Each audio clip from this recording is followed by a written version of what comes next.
exercice, donc le champ créé par un anneau mince, c'est-à-dire une spire. Donc voilà la spire. Donc on cherche à calculer le champ total exercé par cette spire en un point sur l'axe. Donc on a pris le point M sur l'axe des Y, comme on peut le prendre sur l'axe des X ou sur l'axe des Z, c'est la même chose. Donc on cherche le champ total créé par cette spire qui est uniformément chargée avec une densité linéaire de charge lambda qu'on va supposer positif sur le point M. Donc pour résoudre ce problème, donc on va supposer une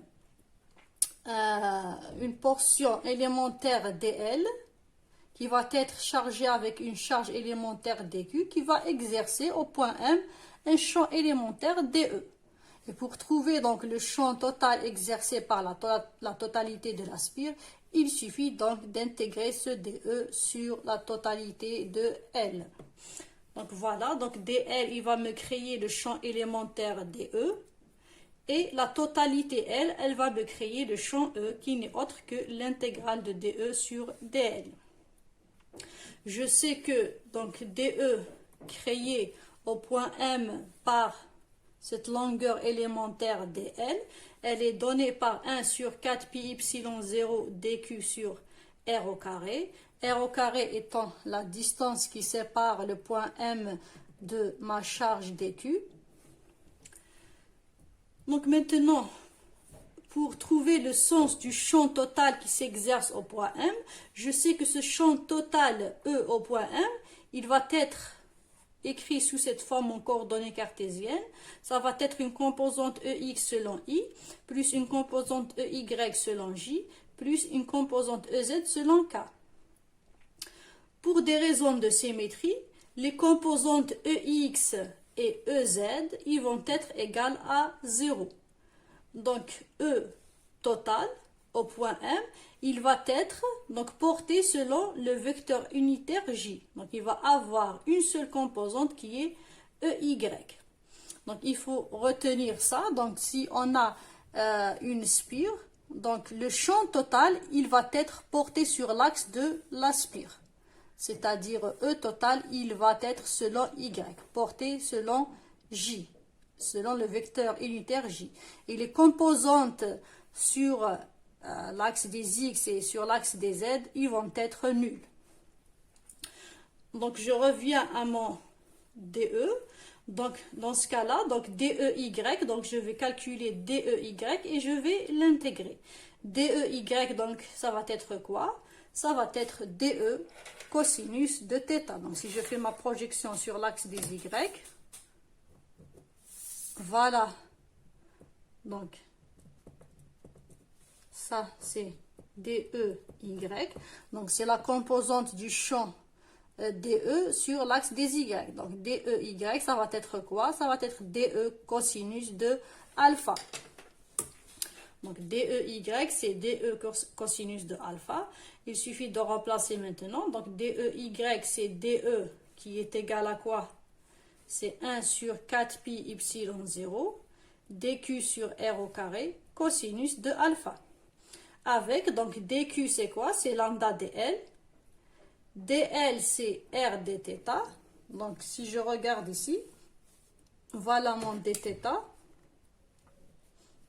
Donc dθ, donc c'est l'angle qui définit mon dl, ma longueur élémentaire dl. Donc je l'ai fait ici en plus grand pour voir. Donc nous avons le dθ qui délimite la longueur dl. Donc dl, ça va être quoi? Ça va être le rayon r. Donc ça c'est r dθ. Cosinus de alpha. Donc alpha il est là. Donc le cosinus de alpha, ça va être y sur r. Cosinus de alpha, c'est y sur r. R est égal à quoi? En utilisant le théorème de Pythagore, R au carré, ça va être Y carré plus grand R carré. Donc R, c'est Y carré plus R au carré à la puissance 1/2. Donc je remplace tout ça dans l'expression de DEY.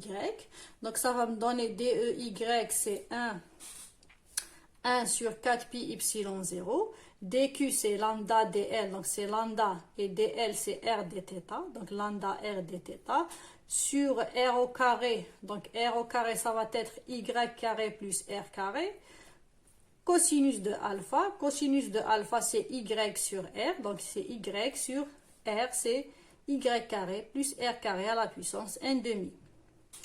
Donc DEY, ça va me donner quoi? Donc y carré plus r carré fois y carré plus r carré à la puissance 1 demi, ça va me donner y carré plus r carré à la puissance 3 demi. Et le reste, donc, il va rester constant.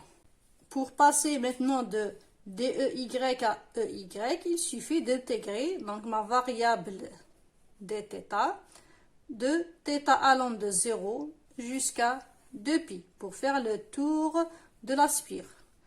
Donc tout ça est constant, donc il va sortir de l'intégrale, donc ça va être lambda r y sur 4π epsilon 0 y carré plus r carré à la puissance 3 demi. L'intégrale de dθ, ça va être θ entre 0 et 2π. Il suffit de remplacer maintenant. Donc ça va être 2π moins 0, ça va me donner 2π. Je simplifie 2π avec 2π ici et je vais avoir lambda r y sur 2 epsilon 0 y carré plus r carré à la puissance 3 demi. Donc ça c'est la composante EY du champ total qui s'exerce au point M. Donc si je reviens ici, donc au vecteur E, le vecteur E au point M, ça va être EY, donc c'est ça, porté sur J. Donc si je veux représenter ce champ total sur le plan X, Y et Z, donc c'est un champ qui est porté sur l'axe des Y, donc la résultante, le champ total, il va être ici. Il sera porté sur le vecteur unitaire J, donc ça c'est le champ E total au point M. Donc la résultante des différents champs élémentaires créés par ce cercle-là. Donc il n'a pas de composante selon X, il n'a pas de composante selon Z, il a seulement une composante selon Y. Donc voilà l'expression. Maintenant si je change la position du point M, par exemple M je vais le prendre ici. Donc ça va être un autre Y, que je vais appeler Y'. Donc pour trouver le champ qui s'exerce au point M', il suffit donc de remplacer Y ici dans l'équation par la valeur de Y'. Donc chaque fois que je donne une valeur à Y, je vais trouver le champ qui s'exerce par cette spire au point voulu.